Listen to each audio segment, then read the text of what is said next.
Hi friends, healthy खाने का plan था लेकिन दिल ने कहा थोड़ा चीट बनता है.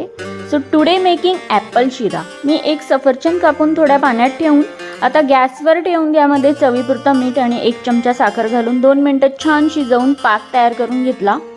वाव, या पाकचा खरंच खूपच सुंदर सुगंध यायला लागलेला आहे आता किचनमध्ये. आता हे बाजूला ठेवून एका भांड्यामध्ये तूप गरम करून घेऊयात. त्यात काळे मनुके घालायचे. काळे मनुके फुलले की रवा घालून सोनेरी रंग येईपर्यंत भाजून घ्यायचा. आता यामध्ये आवडीनुसार साखर घालून छान मिक्स करून घेऊ. त्यात थोडीशी वेलची पावडर घातली की सुगंध एकदम नेक्स्ट लेवलला गेला आहे. आता यामध्ये शिजवलेल्या सफरचंदाचे तुकडे घालून सगळं छान एकत्र करायचं. कोमट दुधात भिजवलेला केशर घालून मिश्रण एकजीव करून घेऊयात.